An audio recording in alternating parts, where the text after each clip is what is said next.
bonsoir à tous selon le pays et à l'heure à laquelle vous nous écoutez. Bienvenue pour ce nouvel épisode d'Efrika, le podcast du football africain de la rédaction de Lucarne Opposé. Comme d'habitude, je vous encourage à continuer d'interagir avec nous sur Facebook, Twitter, YouTube et tous les réseaux sociaux où l'on se trouve. Et bien entendu, je vous encourage également à tendre l'oreille vers nos autres podcasts, la fiche de la semaine, Bola Latina ou bien la FC Corner.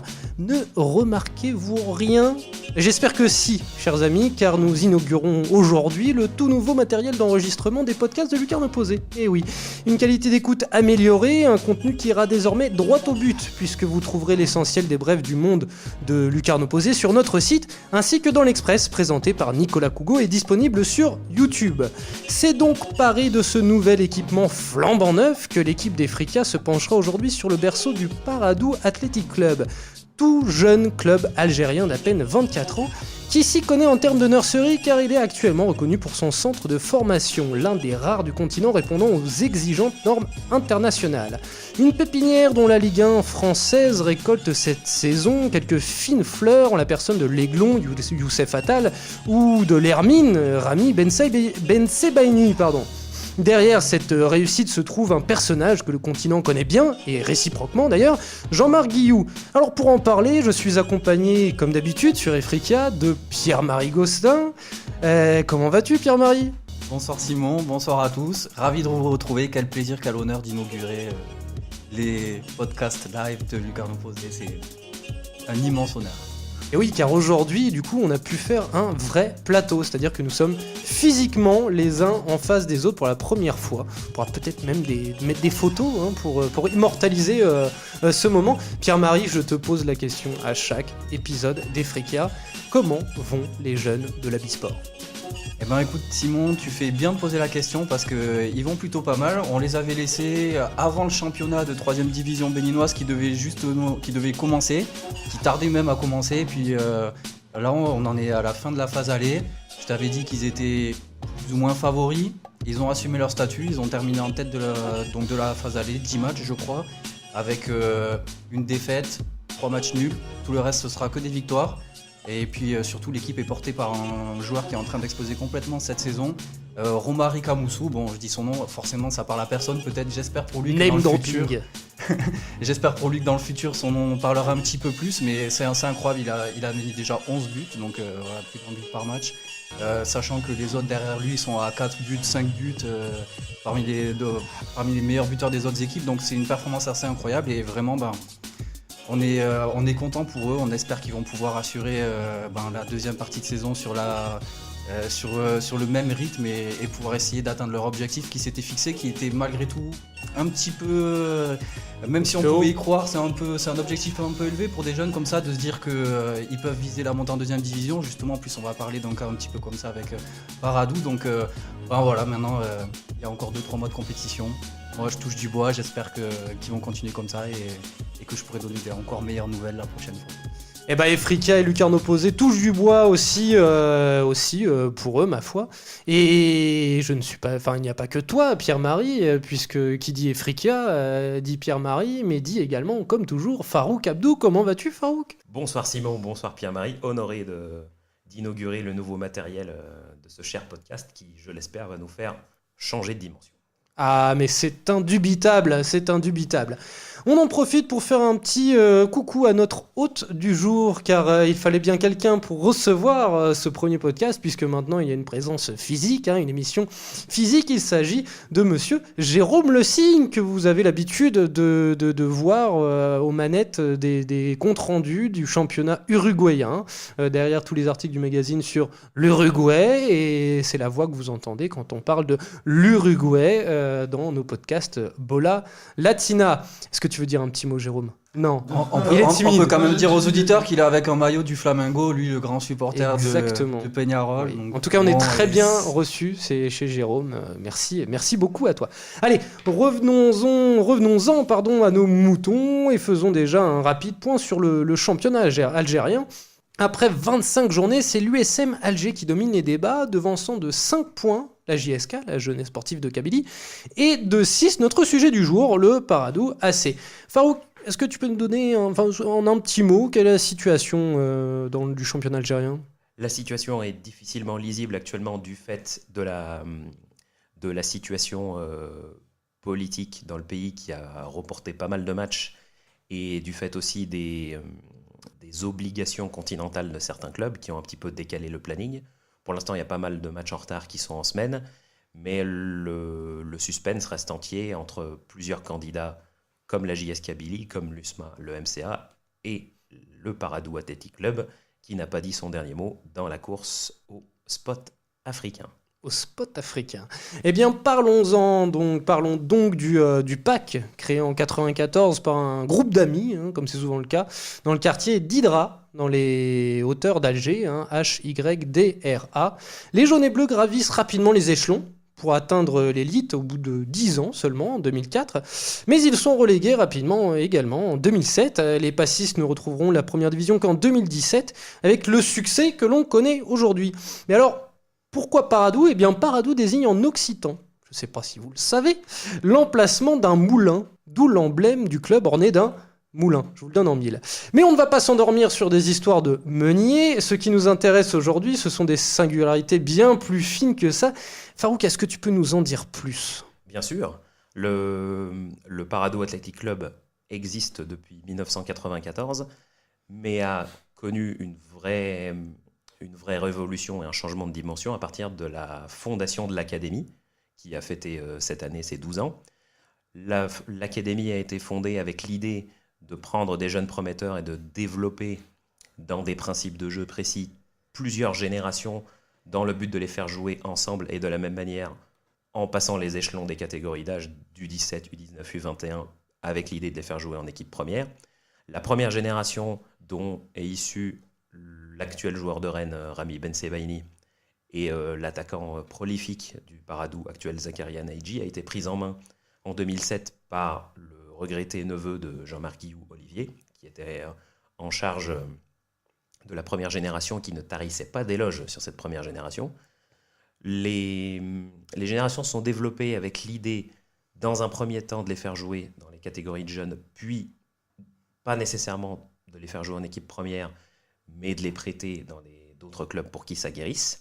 Donc la remontée du Paradou est principalement due d'abord aux vieux briscards qui ont entretenu un petit peu la dynamique pour grimper les échelons jusqu'en première division, jusqu'à la belle dynamique de ces dernières années, où on voit les générations qui ont très bien joué en U19 et U21 jouer tous ensemble en équipe première, et les fruits sont récoltés de différentes manières. D'abord, l'équipe actuelle, qui est toujours en course pour le titre de champion et qui a 22 ans d'âge moyen et qui implique... C'est très rare, c'est très jeune, mais c'est très rare. Plus jeune équipe de la première division algérienne, plus petit budget et en course pour le titre de champion avec le plus beau jeu, avec les générations inférieures qui sont tout aussi enthousiastes parce que les U21 sont deuxièmes de leur championnat, les U17 et U19 sont premiers de leur groupe régional, parce que pour les U17 et U19, les groupes de championnat sont un peu en mode saison régulière, sans play-off, et il n'y a que la Coupe d'Algérie pour sacrer un club, entre guillemets. Et les fruits sont récoltés de par l'exportation de certains joueurs, à savoir Bensebaini, Youssef Attal. Youssef Attal, le cas de figure un petit peu différent, parce que... Passé par Courtrai. Et puis surtout, il a fait plusieurs clubs en Algérie, dont la JS Kabylie, avant que l'étape décisive au Paradou fasse office de post-formation, et qu'il a fait passer ce cran supplémentaire qui lui a permis de sortir en Europe. Mais sur la démarche globale du Paradou, on peut citer aussi El Melali qui est à Angers, et Méziani qui fait maintenant, on l'espère, les beaux jours de l'Espérance de Tunis. Donc, du Paris. Ah non, il est avec un passage par Le Havre l'année dernière. Il est passé, ça n'a pas été concluant, et il est repassé en Algérie avec cette fois-ci l'idée d'avoir des trajectoires similaires à certaines autres perles du football algérien, comme Djabou, comme Belaïli, comme Bounedja, qui ont trouvé en Tunisie une manière de voir leur carrière prendre un nouvel élan. Et oui, on rappelle que Bensebaini est le premier transfert direct de Paradou vers l'Europe, vers un des gros clubs, donc en l'occurrence Rennes pour 2 millions d'euros si je me trompe, si je me trompe pas, parce que oui, voilà, en effet, Attal était passé par Courtrai, il est passé de Paradou à Courtrai, puis à l'OGC Nice. Et il me semble aussi qu'il y a eu quelques essais chez des grands clubs européens. également, mais qui était en parallèle avec la démarche de poursuite de post-formation. Et c'est vraiment au Paradou que le style, qui est très plaisant quand on regarde le Paradou jouer, basé sur des recherches permanentes de mouvement au milieu de terrain, 2 attaquants qui prennent la profondeur, les dédoublements pour faciliter les choses pour les ailiers. Ça a permis à Attal de s'épanouir et vraiment monter en puissance. Et ça permet aussi aux nouvelles perles de l'équipe actuelle de vraiment s'épanouir. Et en plus d'être convoqué en équipe nationale, vous ne tarderez pas à entendre parler d'eux, que ce soit l'attaquant Zakaria Naïdji, que ce soit les milieux Zorgan et Boudaoui. Et ça, c'est la génération actuelle, la 99 génération 2000, actuelle. Ouais. Et oui, c'est la génération actuelle. Et tu parles de style marqué, un peu à la façon Masia, de style marqué depuis le début de la formation.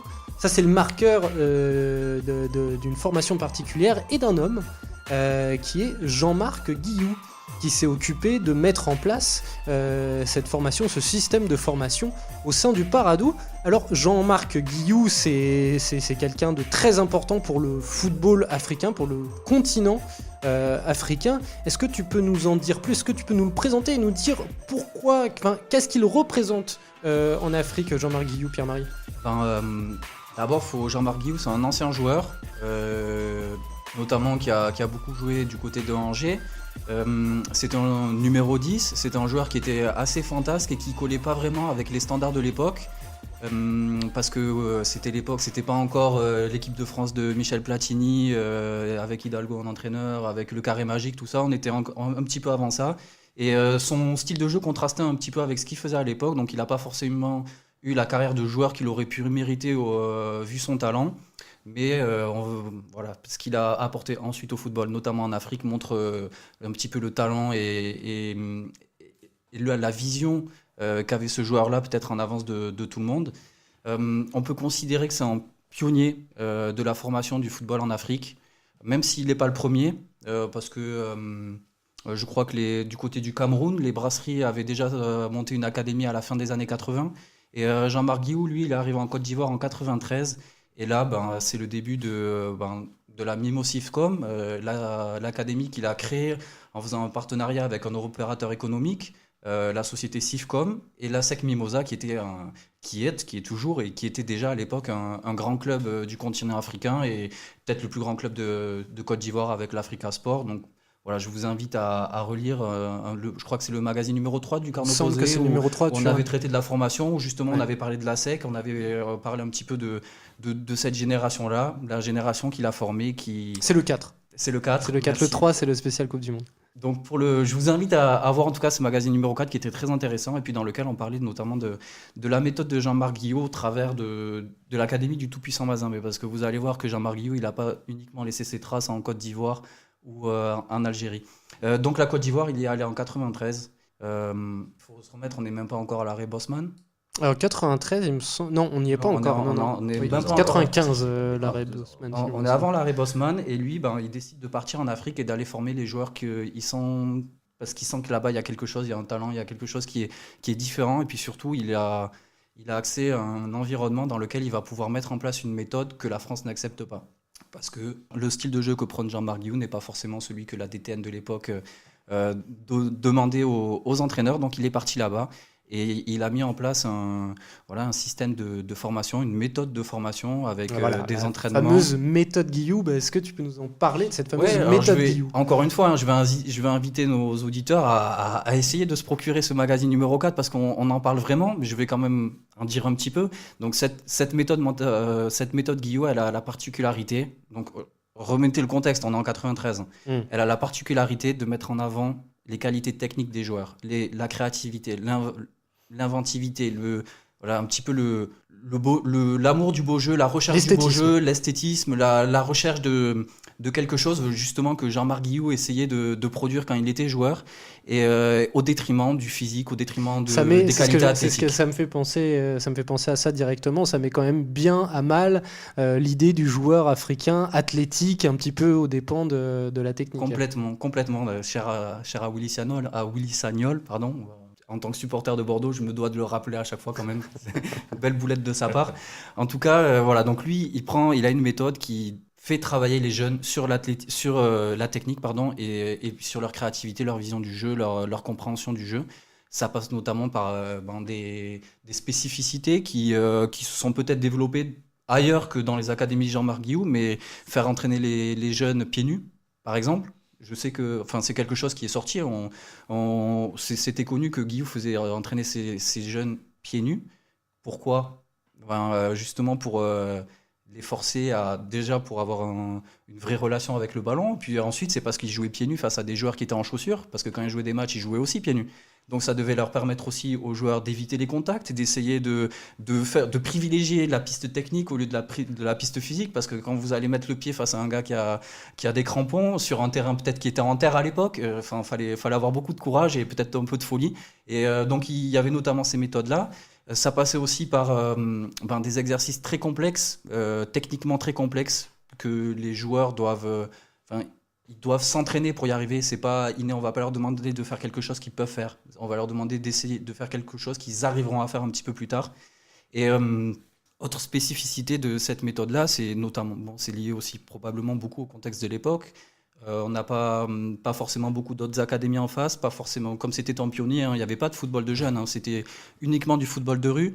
Donc il a dû faire une méthode où il n'y avait pas forcément de match, il n'y avait pas de compétition, il n'y avait pas de championnat.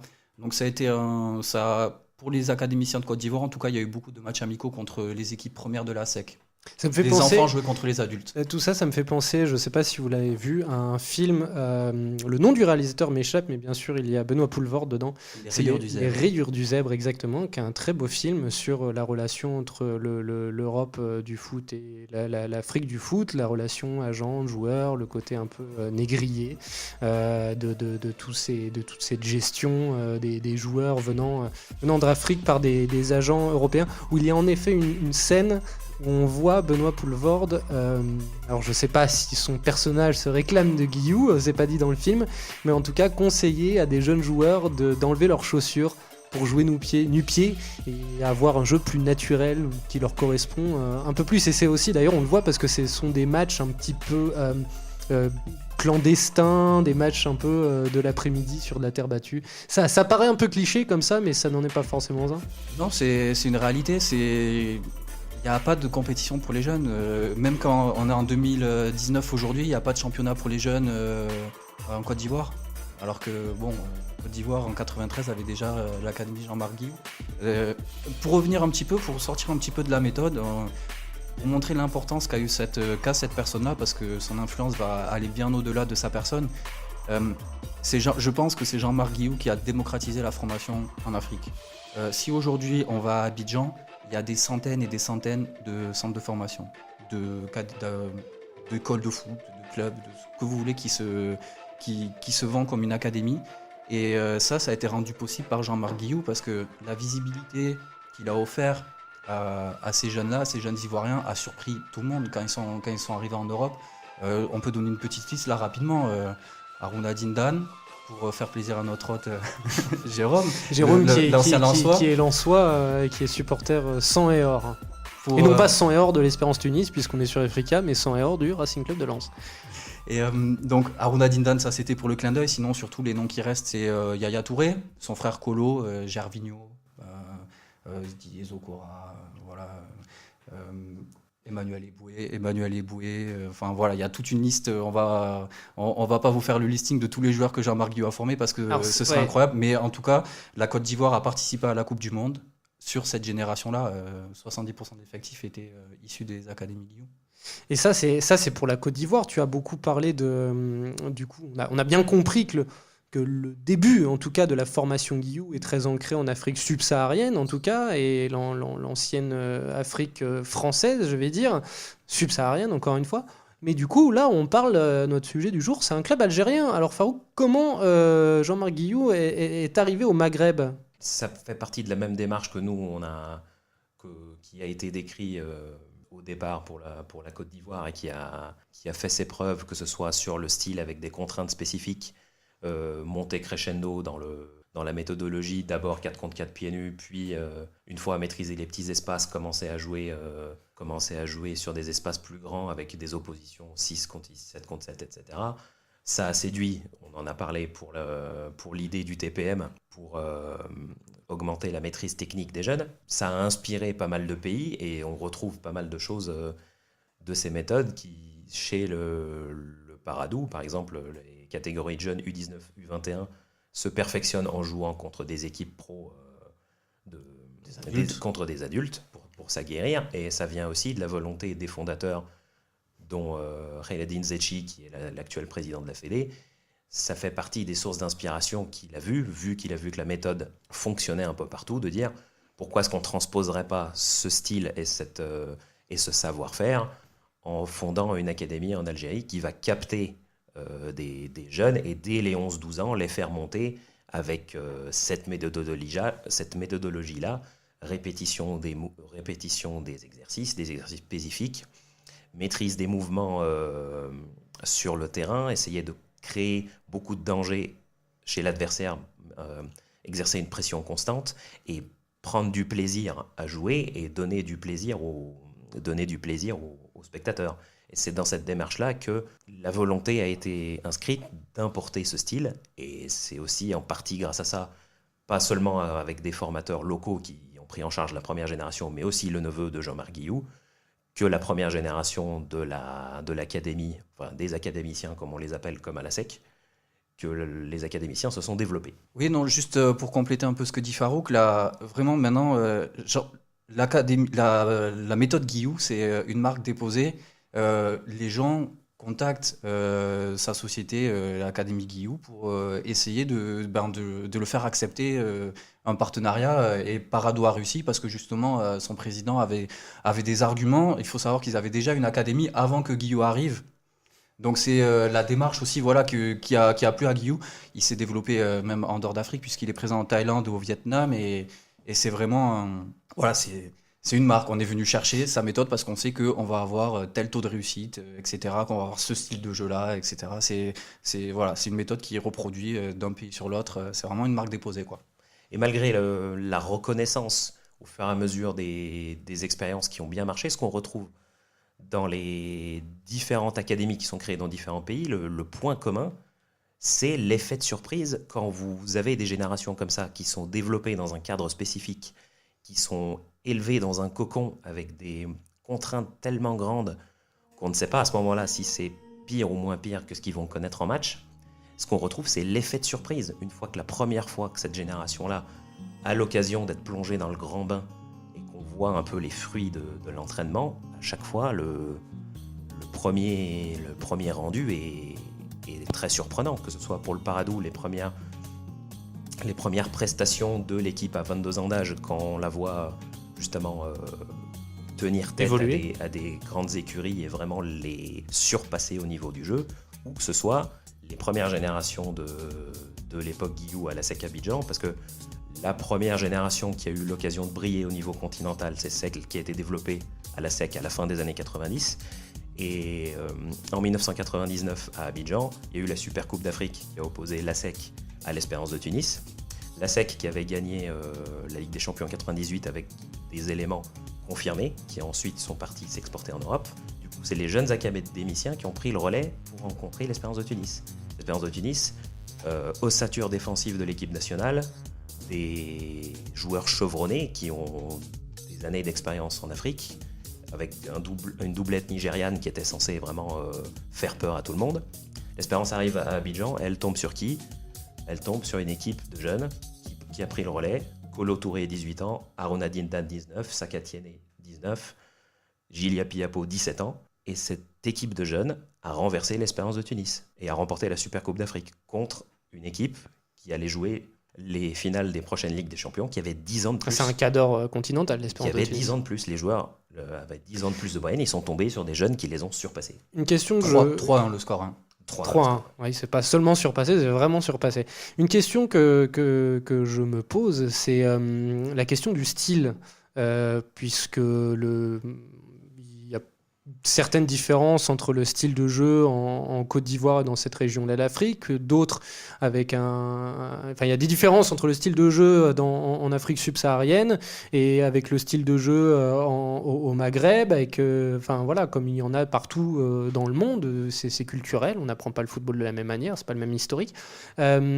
Est-ce que la méthode Guillou est aussi malléable, aussi adaptable que ça pour s'adapter sans souci parce qu'on sait qu'elle a fait ses preuves du coup en Côte d'Ivoire, en Afrique subsaharienne, et là, elle s'adapte parfaitement, sans problème au football maghrébin et algérien, a fortiori. Ma vision des choses, c'est que le style détonne et le style offensif, et on voit des choses qui sont vraiment communes avec celles des méthodes développées dans les autres pays, mais de mon avis personnel, ces joueurs qui deviennent des produits d'exportation, qui vont faire le bonheur de beaucoup de clubs européens, voire s'il y en a certains qui passent par une étape intermédiaire, ça donne une base technique qui est très importante. Mais de mon avis, si le produit fini, à savoir les joueurs, veulent rester en sélection, parce que venir en sélection, être convoqué, ce n'est pas une finalité en soi, il faut aussi qu'ils durent. Et à ce moment-là, il va leur falloir une compétence supplémentaire qui est de plus s'adapter à ce qu'ils vont pouvoir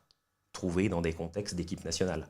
À savoir, par exemple, l'ancien joueur du Paradou, Benguit, qui est allé dans un grand club algérien, ou Méziani, qui est allé à l'Espérance de Tunis. Il faut cette étape où, pour compléter la formation, après avoir eu des bases techniques, des facilités d'élimination, dédoubler facilement avec un arrière latéral, vraiment avoir des bases techniques solides, il faut rajouter ce petit côté gestion des temps forts, gestion des temps faibles, qui est nécessaire pour réussir au Maghreb et qui sera un plus pour briller en Europe si jamais ces joueurs-là sortent. C'est pour ça que ce serait une excellente chose que le Paradou se qualifie pour la Coupe d'Afrique. Ce que j'allais dire, et pour briller sur le continent africain, on pense à la Ligue des Champions africaine ou la Coupe des Confédérations.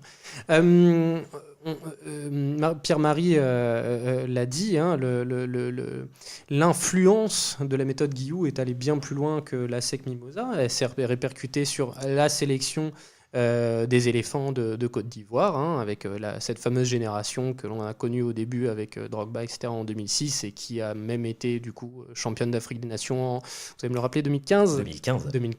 C'est ça, sans Didier, c'est terrible. J'arrive pas, ça m'a traumatisé que Didier ne soit le chat pas... noir. Hein. Et Didier Drogba ne sort pas de l'académie Guillou, donc c'est vrai. C'est la Côte d'Ivoire remporte la CAN avec Yaya Touré comme étendard, comme star, comme capitaine.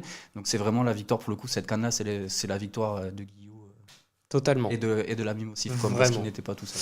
Mais alors du coup, la question, c'est est-ce qu'on commence déjà à voir les effets du phénomène Paradou et de la méthode Jean-Marc Guillou en Algérie, au-delà du club, sur la sélection, sur les autres clubs, sur le championnat national, sur... C'est simple.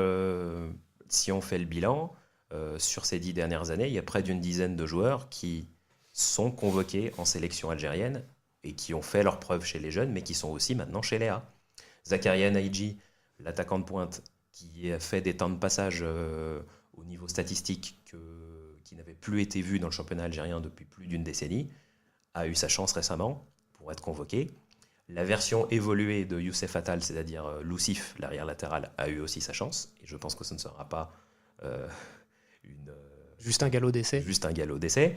Les milieux de terrain que nos confrères de chez DZ Foot, Walid Bilka et Mohamed pour les Boradji, citer, des Z Foot qui font toujours un très bon boulot sur le football algérien. Ils vont sortir un reportage vidéo qui sont allés voir. Il y a déjà quelques très bons articles sur le sujet. Et qui préparent aussi un reportage vidéo là-dessus. Ils ne jurent que par les milieux de terrain Boudaoui et Zorgan, qu'on va, je pense, revoir en équipe d'Algérie, qui pourra apporter vraiment un plus au niveau du milieu de terrain, au niveau de la créativité, au niveau de la capacité à couvrir plusieurs crans du terrain et vraiment faire changer le milieu de terrain algérien de dimension. Ça se voit au niveau de ce nombre de joueurs qui sont convoqués, sans parler de ceux qui se sont exportés. Et au-delà, parce que là, du coup, on en revient au Paradou, mais au-delà du Paradou, est-ce qu'on commence à avoir l'influence sur les autres clubs ou sur est-ce qu'on commence à voir que l'influence du phénomène, du phénomène Paradou et la méthode Guillou a une influence, je ne sais pas, sur la JSK, sur le Mouloudia, sur l'USM? Il y a certains clubs qui font un travail de formation qui est très intéressant, mais de plus en plus, dans la droite ligne de la politique actuelle de la Fédé algérienne, L'idée, c'est de continuer à fonder des académies, pour retranscrire un petit peu le style dans l'idée de développer des générations en parallèle sur plusieurs catégories d'âge. Oui, le Paradou va en inspirer plusieurs. Plus d'un. Oui, parce que il faut pas non plus. Enfin, l'influence, il y a l'influence sportive. Je pense qu'elle est quand même limitée à l'académie dans laquelle il travaille, parce que justement, on le disait, c'est une marque déposée. Donc, Jean-Marc Guillou, lui, n'a pas intérêt à ce que les autres centres copient sa méthode. De toute façon, il essaye même au contraire de la De verrouiller. préserver. Mais là où vraiment il a une influence énorme en Côte d'Ivoire, ou peut-être que ça sera un petit peu plus compliqué en Algérie d'avoir la telle influence, c'est qu'il a montré à tout le monde finalement que le football était un business qui pouvait rapporter de l'argent, qu'on pouvait former des gamins, prendre des gamins dans la rue, au bord des terrains, enfin récupérer les meilleurs enfants, les former et les vendre en Europe pour de l'argent. Alors qu'en Algérie, on a quand même déjà... Voilà, la formation existait avant Jean-Marc Guillou. Lui, il a plutôt apporté voilà, sa vision du jeu, sa méthode à lui, la technique qu'il veut apporter à ses joueurs. Alors je pense que ça va influencer, mais je pense pas que l'Algérie ne puisse s'appuyer que sur ça. Il faut aussi d'autres types de joueurs. Comme tu l'as très bien dit, Farouk, il y a aussi un aspect mental qui est peut-être... voilà, qui peut peut-être pas arriver de Paradou parce que c'est pas l'USMA, parce que c'est pas un grand club, parce qu'il y a pas de derby, parce qu'il y a pas tout ça. Donc je pense que c'est un petit peu un tout qu'il faut faire. Et juste, j'ai quand même oublié un élément qui est très important dans la méthode Guillou tout à l'heure. C'est que, et ce qui fait la différence par rapport aux autres, et ce qui va peut-être influencer aussi les autres académies, c'est que quand ils font une détection, quand une académie Jean-Marc Guillou, on blague pas, pour Paradou, ils ont supervisé 20 000 enfants. Oui, Donc, c'est ils énorme. ont sélectionné, je sais pas, 8 ou 12 sur 20 000. Donc peut-être que ça, c'est quelque chose qui va inciter les autres en se disant, bon, ben, il faut qu'on arrête les passes droits, il faut qu'on arrête de sélectionner, qu'on récupère le fils de l'intendant plutôt que le super bon gamin qui est peut-être supporter d'une autre équipe ou je ne sais quoi. Et en ça, peut-être qu'il va influencer et pousser la formation vers le haut. Mais après, de là à influencer sur le style de jeu de l'Algérie, etc., j'en suis pas aussi sûr quand même. Disons que la meilleure chose pour que l'Algérie tire le maximum du potentiel qu'elle a, c'est que toutes les parties puissent collaborer entre elles pour que ce soit un ensemble de composantes qui puissent à la fois servir pour les clubs pour briller en Coupe d'Afrique, mais aussi à l'Algérie de retrouver un niveau qui lui donne accès au dernier carré de la CAN. Donc à la fois ça va être le Paradou qui en inspire d'autres, avec le style de jeu, la capacité à faire monter des joueurs comme ça, mais c'est aussi aux autres clubs de s'inspirer, peut-être pas nécessairement avec la même méthodologie, mais aussi d'apporter leur savoir-faire pour que toutes ces compétences servent à l'équipe nationale. Alors, en parlant de savoir-faire, Khairdine Zetchi, qui donc a fait venir Jean-Marc Guillou en 2007 au Paradou, et qui est donc maintenant le président de la FAF, la Fédération Algérienne de Football, semble toujours aussi bien inspiré, puisqu'il il mène un grand projet de formation à l'échelle nationale, en prenant notamment l'arrivée d'entraîneurs espagnols sur les bancs des clubs algériens. Ça, c'est un effet de Paradou quand même. Ou portugais comme l'actuel. Ou portugais comme l'actuel, entraîneur tout à du fait. Paradou. Chalot. Et du coup, l'idée est aussi, je pense qu'une partie du présent florissant de l'Algérie est passée par la capacité à attirer des binationaux qui sont passés par la France et qui, peut-être parce qu'ils étaient barrés dans leur pays actuel, ont trouvé dans l'Algérie l'opportunité de briller au niveau international et ont renforcé. Il y a eu des belles générations. Mais ce qui avait été pointé par les anciennes générations d'internationaux, c'est que l'Algérie a un potentiel humain très important et qu'il faut pouvoir tirer le maximum de cette richesse en se donnant les meilleurs outils. Et c'est pour ça que la fédération actuelle tend vers cette tendance-là de dire le produit local, il faut qu'on le police pour qu'il puisse vraiment à la fois s'exporter et non plus voir des joueurs européens venir, mais à la fois nous, on envoie des joueurs en Europe pour briller, pour faire briller la sélection. Et c'est cette tendance-là dans laquelle s'inscrit la politique actuelle. Il y a juste, ouais, comme moyen de savoir si par exemple Paradou a influencé comme ça autant le football algérien, ça va pas être compliqué, il suffira de regarder les sélections, de voir où est-ce qu'ont été formés les joueurs. Et quand on verra que l'Algérie a peut-être 60-70% de ses joueurs qui ont été formés localement, c'est que ça aura marché parce que, voilà, sans critiquer quoi que ce soit, la Côte d'Ivoire qui remporte la CAN, il y a très peu de binationaux dedans. La Côte d'Ivoire qui participe à la Coupe du Monde, il y a très peu de binationaux dedans. Il y en a, mais ce n'est pas la majorité de l'équipe. Alors qu'on regarde le Maroc à la dernière Coupe du Monde, c'est combien 95%, c'est 95%, un truc comme ça. Donc voilà, je pense qu'à partir de là, on aura vraiment, quand on verra l'équipe d'Algérie avec des joueurs formés localement, on pourra se dire que Paradou a impacté le football local. Et je vais terminer sur une question que je vous pose à tous les deux. Est-ce que la vampirisation des championnats africains par l'Europe, comme ça a historiquement été le cas et c'est encore le cas aujourd'hui, mais aussi également par les championnats du Golfe aujourd'hui, on avait fait un sujet là-dessus, Farouk, est-ce que c'est un frein, cette vampirisation, est-ce que c'est un frein au développement et à la pérennité de projets tels que ceux du Paradou, tels que ceux de la méthode et des académies Jean-Marc Guillou? Pour moi, non, au contraire, c'est même une bonne chose parce que tous ces joueurs-là, faut bien les envoyer quelque part. Le championnat local, c'est bien. D'ailleurs, ce qui est bien avec Guillaume, c'est qu'il a toujours cherché à faire des partenariats, à donner de la visibilité à ses joueurs. Lorsque c'était la SEC Mimosa, il les a envoyés du côté de Beveren, en Belgique, où il avait carrément récupéré le club. Le club était à Guillaume, quoi. Donc, il a toujours essayé de les valoriser. Maintenant, c'est peut-être moins nécessaire.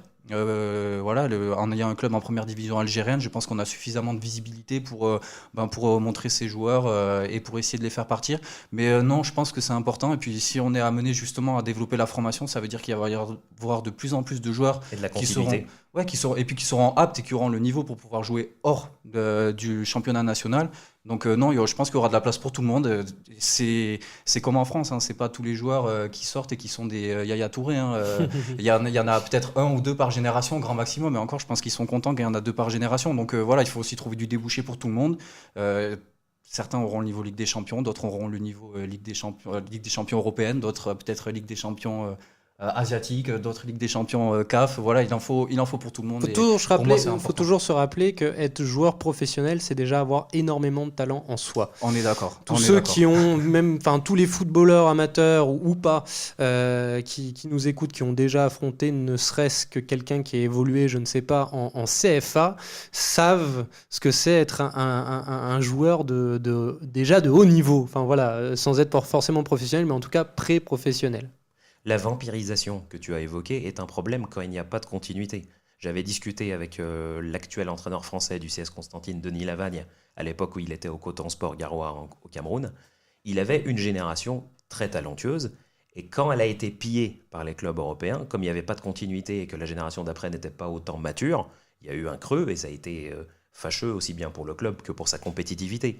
Mais là, comme on est dans une démarche où les générations se suivent, sont en train de jouer ensemble les joueurs jouent ensemble et sont préparés à l'échelon au-dessus, c'est dans l'ordre des choses qu'une génération va être pillée une fois qu'elle se sera fait suffisamment remarquer pour attirer l'attention de l'Europe. Et je pense que pour l'équipe actuelle du Paradou, c'est inévitable. Mais quand on a fait une politique qui fait bosser différentes générations successives comme ça, la continuité est entretenue et cette vampirisation sera moins problématique. Très bien, écoutez, je crois que c'est un très beau podcast, sans nous jeter des fleurs, que nous venons d'enregistrer là avec notre magnifique studio portatif, ces micros de top qualité. J'espère, chers auditeurs, que vous l'avez entendu, que c'était en tout cas que la qualité d'écoute était là. J'espère aussi que la qualité de contenu rédactionnel, éditorial était là. Je précise, notre cher hôte Jérôme Le Signe m'avait fait en off, en backstage, un petit correctif, en effet, il s'agissait de Youssef Attal, c'est ça, Youssef Attal. Ben Sebaini est passé par l'IRS en Belgique. Voilà, Ben Sebaini, vous l'avez entendu en fond. Où avait entraîné le regretté neveu de Jean-Marc Guillaume. Voilà, Ben Sebaini était le club partenaire de Paradou, le même type que Beveren était le club partenaire de la SEC Mimosa. Voilà, donc pour récapituler, Ben Sebaini qui est donc passé par Liersk et un petit peu par Montpellier avant d'aller à Rennes. Merci beaucoup Farouk. Merci aux auditeurs. J'espère qu'ils apprécieront ce podcast new. Et merci beaucoup Pierre-Marie. Merci à tous, merci à vous et puis merci à Lucarne Opposé pour nous offrir des conditions aussi exceptionnelles. Ah, des conditions exceptionnelles, là on a du matériel professionnel. Pour tout vous dire, chers auditeurs, on a aussi un petit, quelques frugalités autour de cette table, de quoi se remplir la panse. Merci Jérôme, encore une fois. Eh bien écoutez, je vous dis merci à tous de nous avoir suivis pour ce nouvel épisode.